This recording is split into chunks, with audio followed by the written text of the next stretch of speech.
TSM is going to be starting on defense now for our second match of our second play day of the second stage. And it's TSM banning Thatcher first. Our favorite British operator. No longer available. And you know what? I wouldn't be too surprised if that continues onwards. A Flores ban, Michael. There we have it. We saw a wide variety of Flores yesterday in our very first play day, and then we saw some today as well in the DZ versus Space Station matchup that preceded this, but not here. No, sir, no, ma'am, no Flores. Yeah, so the reason for that, obviously, I'm sure a lot of you are familiar if you've been playing at high level ranked. It's pretty apparent that there are certain situations where Flores is just way too strong, where he brings too much for you to not pick him. One of those scenarios is elbow hold on bottom floor defense in Oregon.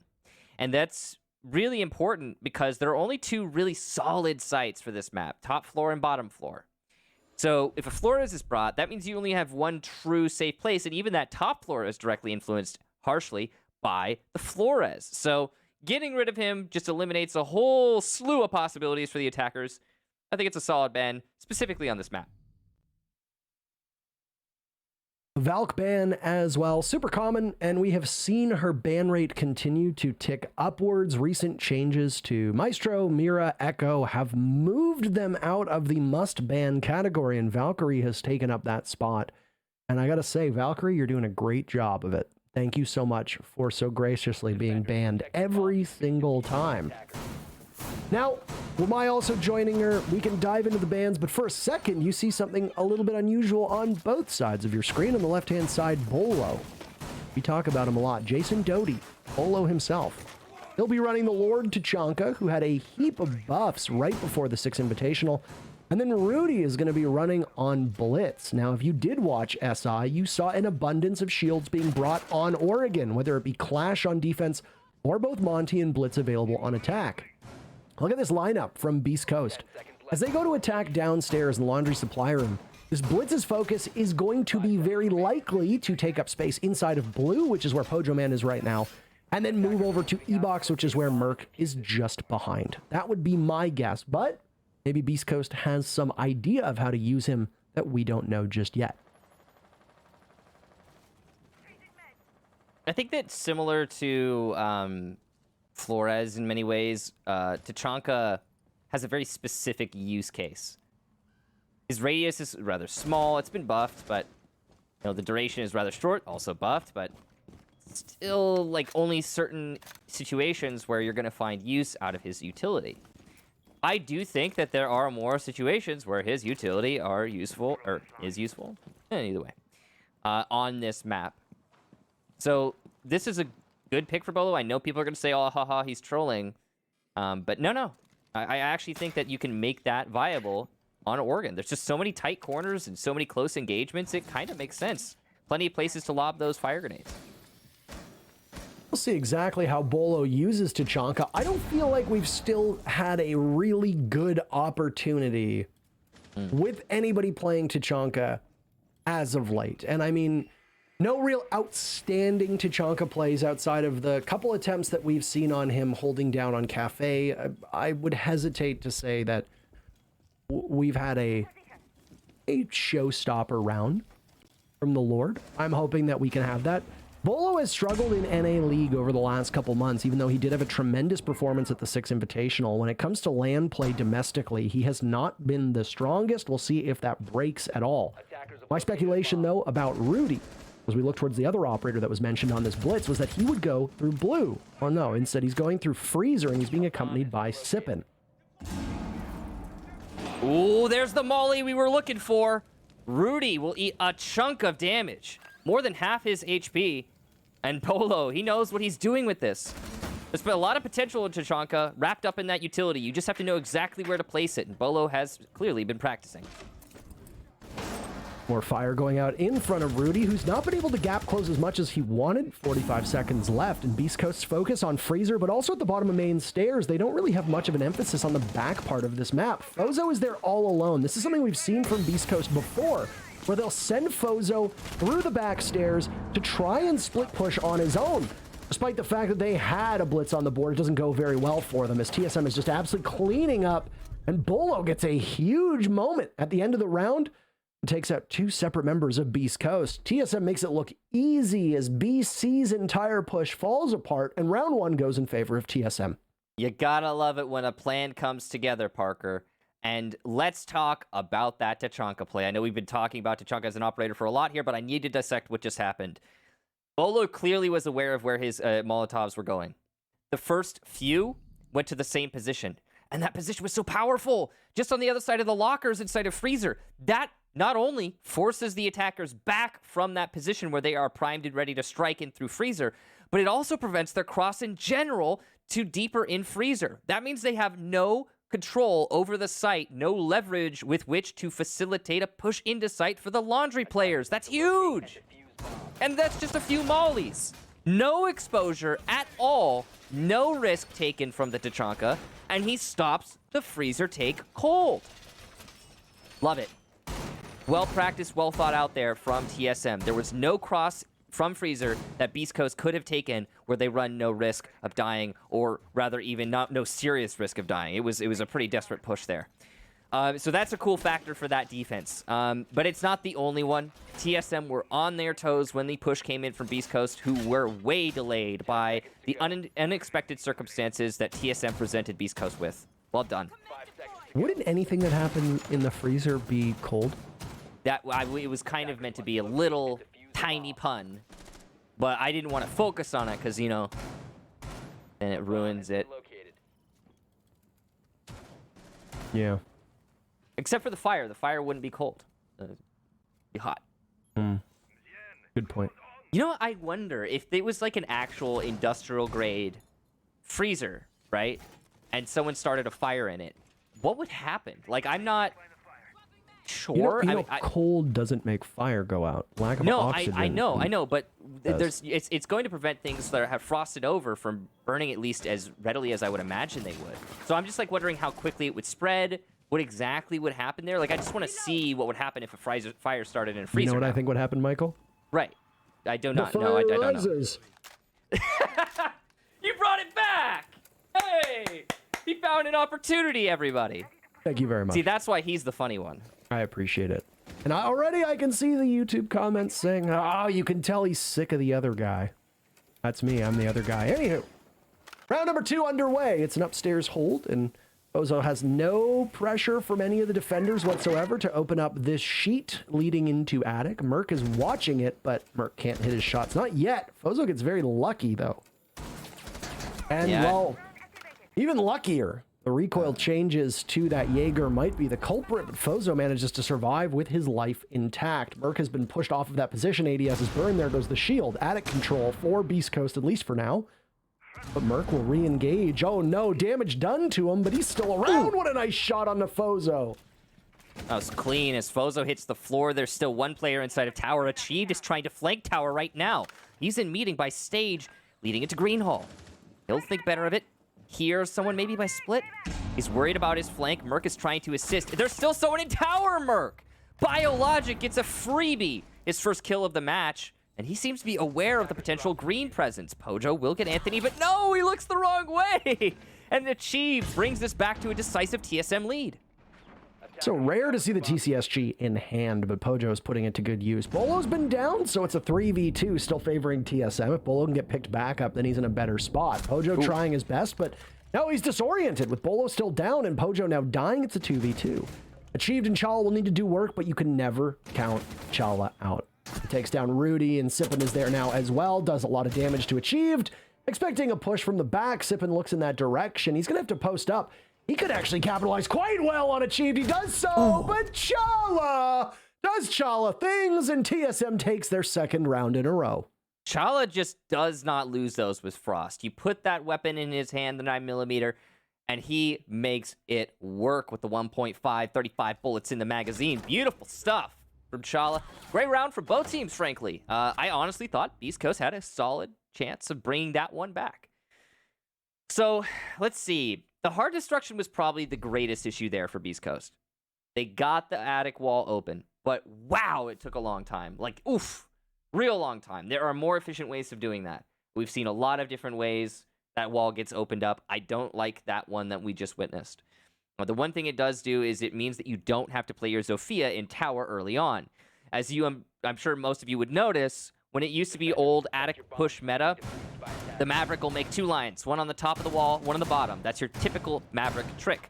But if you do that, you need to have someone to open the wall. You could shoot it open because the studs are gone, but you're more likely to use an explosive to save time. That means your Zofia starts in tower and has to rotate back over to the master push later in the round to deal with other things, like maybe Electroclaws on the wall. That's not the case if you open it by yourself as a Maverick like he did, but it still didn't work out very great for Beast Coast, and they, as a result, also didn't have a lot of manpower by the attic push. Merc was able to punish. Great hold by TSM follows that up. Hard destruction is lacking on the master side, and the round goes to TSM. What I am most amazed by out of all that, and this is just a small thing, was how fast and loose Fozo was playing with that Mavericking, as you touched upon it, right? I mean, there were three opportunities that Merc could have very easily punished Fozo for that. And I mean, Merc missed his shots, but in a normal heads-up gunfight, that's something where your defender comes out ahead of. Fozo got very lucky with that one. When Fozo dies early, that means that the deployable shield that the ADSs need to be burned for doesn't go down because the grenade that destroyed it was in Fozo's hands. So Beast Coast not only loses attic control and allows Merc to play off of that position much longer, which puts Bio in a more precarious spot, as Bio was also over by back tower before he died to Achieved. But it also means that TSM have one area of the map where they don't need to focus as hard on. I'm not entirely certain if the round could have gone another way based on that gunfight, because TSM looked stronger, but man, oh man, Beast Coast were gifted opportunities because Merc couldn't hit those shots. Now, something else different going on here in this round is that wall getting opened up right there. With that open, it's going to be a lot easier for Beast Coast to apply pressure to the top floor, but they're still going to lose the first player. It's Rudy to go down. That's not a great start for him, obviously. Achieved is primed and ready for a second one. For some reason, Fozo is on a solo entry downstairs. That is worrisome. Your hard destructor, at least one of them, by himself trying to clear out roamers? I don't know about that. And we've also lost Biologic. Things continue to get worse, but thankfully, Anthony's able to get one at least. Pojo will answer elsewhere, and this is still TSM remaining dominant. This could be that third round. They've been looking so good on this defense so far. I don't know if Beast Coast has any recovery potential here. And Fozo just can't go anywhere as he just gets pumped full of bullets from the K1A of the Vigil. Achieved, credited with that one, and it puts Anthony in a 1v4. All but starting for TSM to move up 3-0. Yeah, it would be. In this case, a perfect rotation. And Anthony looks towards Merc, but it's Bolo to steal the kill away from him. Jason, that's not very nice. You need to share with your teammates. They're all sharing in the lead, though, now, as TSM is up 3-0. Flawless cycle, as you mentioned, Parker. Well done to TSM. And we still have some players who have yet to die. I mean, a 3-0 is one thing. Obviously, that's a whole deal. It's impressive, especially on Oregon, where that middle site that you're going to go to that we just saw TSM on, typically not going to be a great site to defend. Still, TSM manages it. But the fact that there are players who haven't eaten a death yet, or at least as far as I could tell, I know they did change the orientation of the kill, like the deaths and the assists, and I actually, honestly, Parker, I don't even know what it is anymore. Why did they change that? I'm so confused. Also, I've been told it's different in certain places. Like somewhere in the UI, it's assists, deaths, and then other places, it's deaths, assists. Anyway, it's a tactical timeout here from Beast Coast. It's a second matchup in a row where a timeout is taken after the one side has taken a 3-0 lead. SSG went up 3-0 over DZ in our very first matchup today, and now TSM is up 3-0 over Beast Coast. Dark Zero took a timeout after going down 3-0, and it worked out quite well for them. They won the next 6 rounds in a row. If you're Beast Coast, you're hoping for the same thing to happen, but I don't necessarily know what you could do at this point. Oregon has the distinction of being a defender-sided map. TSM are winning on defense. That's the way these things go. And I can't even really pinpoint anything wrong with TSM that you could potentially take advantage of. When DZ was losing on defense, the reason why was that they didn't have a full idea of where they needed to hold map control. SSG found those spots, those holes in their defense. They exploited them. There's no real weaknesses here that TSM is presenting, at least not that I've seen. And you touched upon Fozo being alone, but that is actually textbook Beast Coast. Every time you see Beast Coast play on this map, Fozo tends to be by himself, usually somewhere over near tower. That's just the way they do it. The Maverick has a single job. Fozo is usually capable of surviving long enough to get it off. In this case, whether he survives or not, Fozo's not been able to find anything on the scoreboard. They didn't like him on the hard destructor. The Maverick obviously is not working out well after 2 or 3 attempts at it, rather. He's now on the Yana. Yana is a strong operator on Oregon, not just able to drone effectively with her clone, but also brings grenades, and you have the Gon 6 as your secondary. So lots of soft destruction that Fozo will bring. Even more Giga Brain. Didn't even catch this the first time. The barbed wire that Bolo just put down inside a freezer. That's his prompt for the mollies. It's exactly where the molly lands. So you hear the rustle of the barbed wire, you hear someone hit the barbed wire, and no, you're tossing out Molotovs. Very aggressive play here from Bolo, and he almost loses his life to the nade tossed in by Rudy, but he'll get out of that, knowing that he has a larger role to play further in the round. Bolo and Chala have not died yet. You mentioned earlier on that we still had some people in the server who hadn't died. Well, those are the 2 that haven't. We'll see how long that Tachanka can stay alive for. Both Chala and Bolo are playing on operators that need to survive to the bitter end. You don't have persistent gadgets that can wreak havoc on the attackers. No, for Chala, you're the smoke, so you've got those toxic canisters. For Bolo, you've got the Molotov, so you need to be mindful of that. The Shumika launcher, as it is officially known as, that will be lobbing out damage and also denial. And as we touched upon in the first round, Tachanka got a significant buff in a number of ways. He's stronger now than ever before. There's a minute off the clock, and Beast Coast are trying to clear on this main floor before transitioning towards the basement. TSM are being very patient. All 5 of the defenders sitting somewhere within arm's reach of the bombs, or themselves sitting by the bombs in the bomb sites.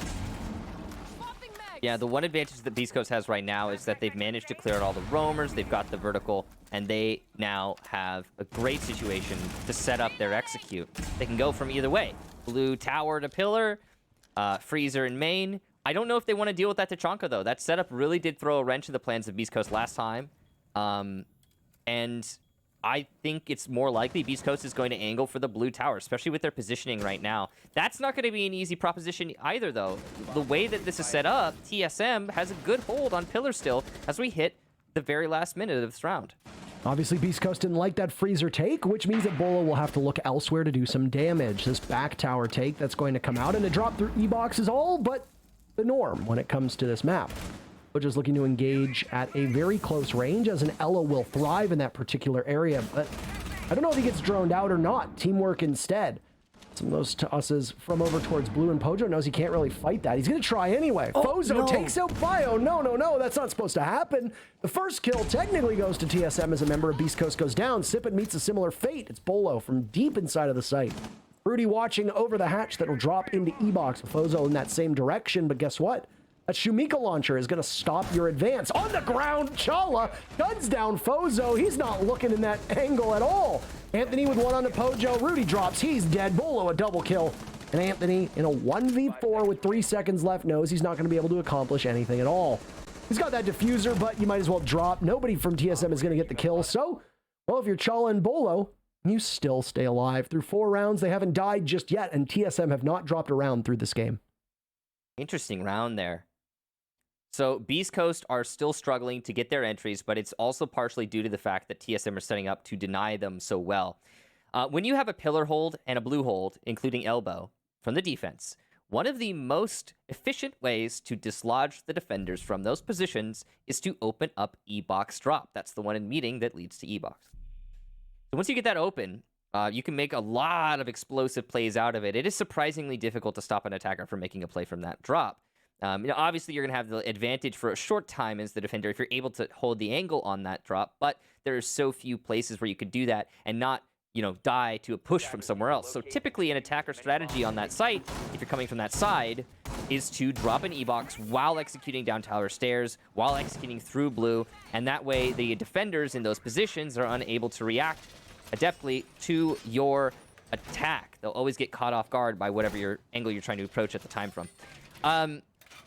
But once again, the Tachanka, little things go a long way. That Molotov and E-box, several Molotovs and E-box, I would imagine, prevented the drop in E-box from being more successful than, than average, and, well, even successful at all. It stopped it dead. But it's also just a hard setup on pillar side from TSM that aided in that. So, in general, nice pillar defense from TSM. Also, Tachanka's still working. And took you 57 seconds to get to your point. Yep, I know. But it was fun to talk about, though, wasn't it? And it was fun to listen to. I didn't actually time, so I have no idea if it was 57 seconds. But I mean, it felt like 40 something. But it was a long like spiel. An eternity. Oh God, feels bad, man.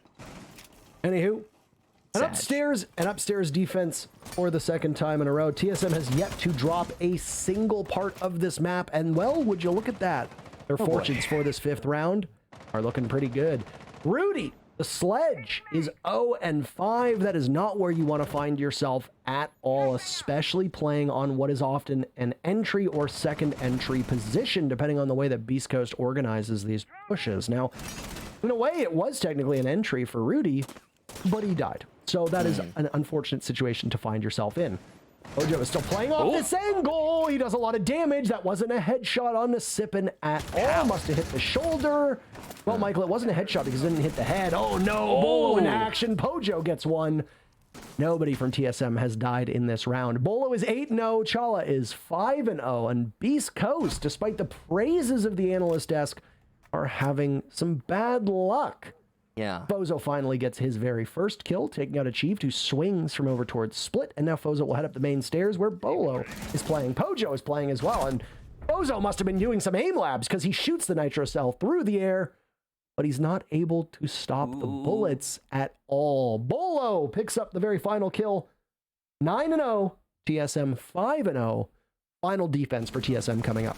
Ooh, Parker, do you know what this means?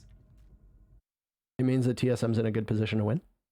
It means that my hypothesis from the previous TSM match, that they had learned their lesson defensively from the 6th Invitational, have revamped their defensive structure to put further emphasis on the roam and less emphasis on that roam retreating half round as is custom or was custom in North America. Once again, on a different map entirely. First it was, I believe, Consulate, if I'm not mistaken. Now it's on Oregon. TSM are setting up extended roams in positions that are commonly fallen back from, holding those positions, taking the fights aggressively, winning their fights very simply, and there's the round. That was a complete lockout. Absolute lockout. There was no chance for BC to set up for their site execution, and that is because they couldn't handle the roam. Maybe it's because they expected the roam to retreat. Maybe it's because they didn't expect TSM to just aggressively take fights on every opportunity they were presented with. But here we are. There was, TSM lockout. And it's a tale of two things. It's one, Beast Coast with lackluster coordination currently, and it's two, TSM, again, bringing a new interpretation of their defenses to bear. I love it. Sorry, that was another long-winded one, but it's interesting.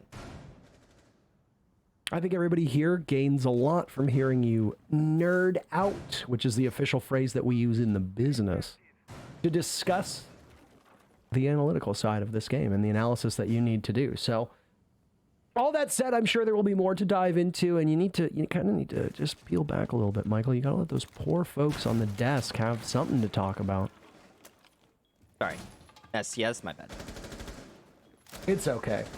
Will Beast Coast break this streak, by the way? They took a timeout at the end of the 3rd round, and well, guess what? It didn't really do anything. Oh my goodness. Well, Pojo was robbed of what could have been a headshot in the previous round, but he gets one there as he takes down Anthony, and well, you've got Fozo as the single hard breacher. Pojo eventually dies, but he was playing at the top of tower in T3. That's not exactly a spot that you are going to survive in for a long period of time, especially if you're dealing with a competent pro-level team. Bad for Beast Coast, though. They just lost Rudy. So now TSM is in an advantage again. With the exception of the downstairs attacks by Beast Coast, this has been a very quick tempo that's been set by these teams. I really want to know what skin that is that Sippin has. It's like an off-white, greenish, mint kind of color. Very nice, yes. Yeah, I love it's so aesthetically pleasing. Like, just to look at it, I need that skin, Parker. I need it. Gorgeous. I imagine it's probably a battle pass skin, Michael. That's going to be my guess. Because it's not the new seasonal skin, unless it's... And they don't tend to just include any skin whatsoever, so... It could be an alpha pack skin. I think the pink one was an alpha pack skin, and that would make sense, as it's just a color. It could be. Now, anyway, the focus from Beast Coast with a minute to go is towards the back of the tower, and they're just going to huck some nades in and hope to find something as Merc is playing off of that deployable shield over and add a good night to Achieved. My goodness. That was a nice shot from Bio, and he read him perfectly for it. Fozo can't do too much to take out Chala, as TSM are now scamper off the positions that they held. One player from TSM still lurks downstairs on what is a joint kitchen/meeting defense. Fozo's in, but my goodness, what a shot from Chala. Not too far off of him, there's Sippin, and he's going to be hot on the trail of this smoke, playing off of the position, and as well, Chala, the mute, playing over by Split. Down he goes, so Sippin will need to do some work. He finds Chala, but 2 more to go. Diffuser surrendered over by what used to be sandbags, but now is just an overturned table. Sippin picks it up, but if he goes to defuse, well, they're going to hear him. Bolo will creep on around, and it's an easy kill. Bolo survived that entire first half, not dying once. First half is in the books, and it's 6-0 TSM. We might be but a couple minutes away from the first 7-0 that we're going to see here in the NA League's second stage. All right, now hang on. Let's hold our horses. You grab Rudy, I'll grab Stamper. I think this could be still a match, Parker. We're going on to defense now. It'll be hard. But it's possible. So, anyway, let's talk about the round a little bit, I guess. It's more of the same, really. Again, TSM are assigning themselves positions of play, and rather than treating it like a site or not a site, they are simply stating, this is my position to hold. I will give it my all, hold it as long as I can, and make or break on this spot.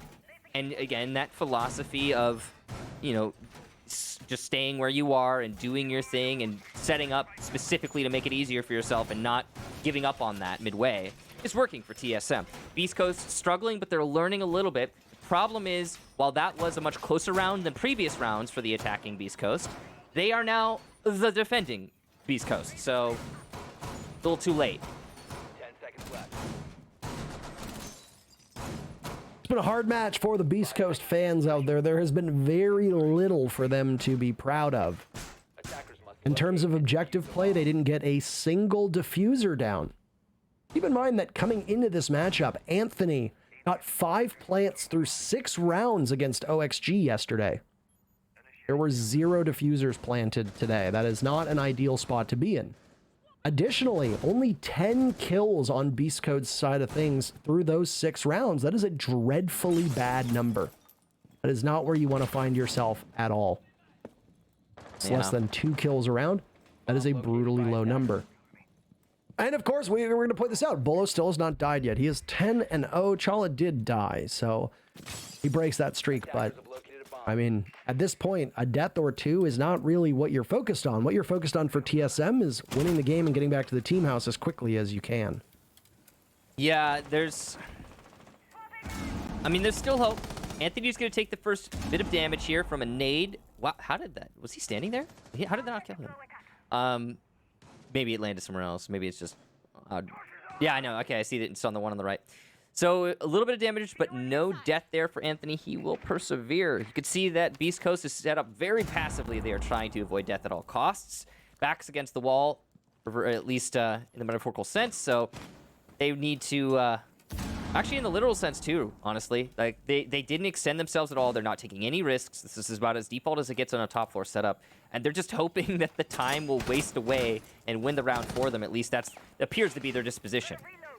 That's been an absolutely demoralizing matchup so far for Beast Coast, but a round or two here could completely flip the momentum of this matchup. Not necessarily out of reach just yet, but this is a steep mountain that Beast Coast is going to have to climb to get back into this game. 6 unanswered rounds. We very rarely see 6 rounds in a row. We did technically see it in the previous matchup. Dark Zero pulled it off against Space Station and did end up coming away with a victory despite losing some of that momentum. For Beast Coast, you were hoping to God that a round or two here can possibly slow down TSM, but it doesn't start off on good footing at all. Anthony dies to Achieved. Fozo now waiting to see if somebody's going to push in through big window. Is Fozo positioned in a way that he's shown? Achieved can't see him. He's got a grenade, though. He'll toss it in. And there's some damage done, but not quite enough. Rudy goes down now, too, as well. 30 seconds remaining, and there's Fozo, but he can't hit a broadside of a barn. Bio and Sippin in a 2v5. Nitrocell goes off. Nobody there at all. Bio will retake. Damage being done, and he gets a kill onto Merc, but there's so many more that he's going to need to get. He's not going to get any of them. Neither is Bio. Neither is Sippin. Neither is Beast Coast. Did Bolo die? Because I didn't see whether he actually went down or not. But it's a 7-0 for TSM. That one was over before it even started, Michael. Yeah, I don't know if you guys are going to see the scoreboard, but we should see it in a little bit. And I am curious, too, if Bolo died at all. I don't think he did. No, he did not. Not a single death for Bolo. He also drops 12 kills. That means flawless 12. That is, wow, that is unheard of, actually. That you don't get that.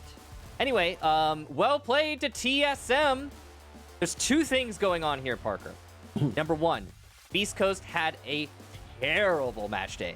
Absolutely terrible. Number 2, this new structure that TSM are employing on the defense is really good.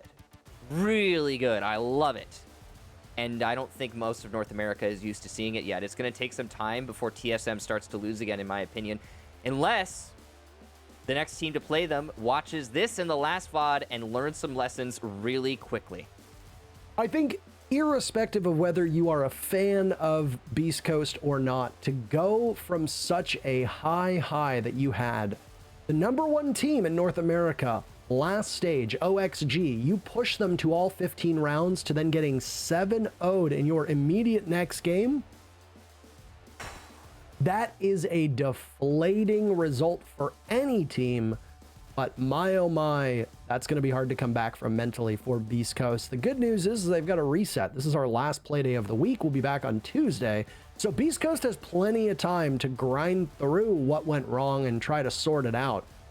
We also have some analysts who are going to do the same thing, by the way. But before we get there, a break, and then we'll come back because we still got 2 more matches to play here on our second play day of Stage 2. Don't touch that browser. We'll be right back.